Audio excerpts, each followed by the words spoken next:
લાખો ખંખેરતી ટોળકી ક્રાઇમ બ્રાન્ચના સકંજામાં વડોદરામાં એકા ડબલ કૌભાંડનો પર્દાફાશ તાંત્રિક વિધિના નામે છેતરતી ટોળકી ઝડપાઈ વડોદરામાં ભોળા નાગરિકોને તાંત્રિક વિધિના નામે નાણાં બમણા કરી આપવાની લાલચ આપી છેતરપિંડી આચરતી એક આંતરરાજ્ય ગેંગનો પર્દાફાશ થયો છે। વડોદરા ક્રાઇમ બ્રાન્ચે બાતમીના આધારે દરોડા પાડીને આ કૌભાંડમાં સંડોવાયેલા શખ્સોની ધરપકડ કરી છે। આ ટોળકી વિધિ કરવાના બહાને લોકો પાસેથી રોકડ રકમ અને દાગીના પડાવી લેતી હતી અને ત્યારબાદ એકા ડબલના નામે બનાવટી નોટો પધરાવી અથવા વિધિ નિષ્ફળ ગઈ હોવાનું કહી રફુચક્કર થઈ જતી હતી। પોલીસ તપાસમાં બહાર આવ્યું છે કે આરોપીઓ ખાસ કરીને એવા લોકોને નિશાન બનાવતા હતા જેઓ આર્થિક સંકળામણમાં હોય અથવા ઝડપથી પૈસા કમાવવા માંગતા હોય। આ ઠગ ટોળકી ભોગ બનનારની સામે લાલ કપડામાં લીંબુ સોય અને અન્ય તાંત્રિક સામગ્રીનો ઉપયોગ કરી નાટક રચતી હતી। તાજેતરમાં એક વ્યક્તિ પાસેથી લાખો રૂપિયા પડાવવાની ફરિયાદ મળતા પોલીસે વોચ ગોઠવી હતી। ઝડપાયેલા આરોપીઓ પાસેથી પોલીસને રોકડ રકમ, મોબાઈલ ફોન અને વિધિ માટે વપરાતી શંકાસ્પદ સામગ્રી મળી આવી છે।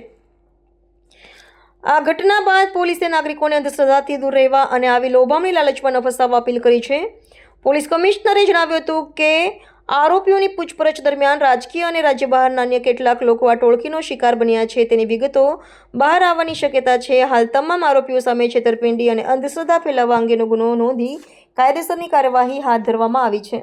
આખું બનાવ જો છે તે એક ક્રિમિનલ કોન્સ્પિરસી હતી અને ફરિયાદી પાસેથી આ 30 લાખ રૂપિયા પડાવવા માટેનું આ આખું કૃત્ય કરવામાં આવ્યું હતું। ઇનફેક્ટ આ જો ગોપીનાથ બાબા છે તેમનું મૂળ નામ જો છે તે અયુબ મિયા ઉર્ફે બાયુ ઉર્ફે ગોપીનાથ બાબા છે। એમનું ઓરિજિનલ આધાર કાર્ડ અને ડુપ્લિકેટ આધાર કાર્ડ પણ પોલીસ દ્વારા જપ્ત કરવામાં આવ્યું છે અને એમના ઉપર જો છે ફોર્જરી અને ક્રિમિનલ કોન્સ્પિરસીની પણ આગળની કાર્યવાહી કરવામાં આવશે।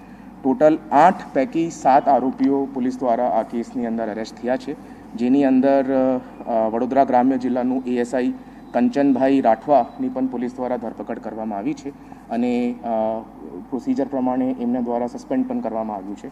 8મો આરોપી રાસીન મિયા જો છે હાલ ફરાર છે, એમને પણ પકડવાની તજવીજ પોલીસ દ્વારા ચાલુ છે।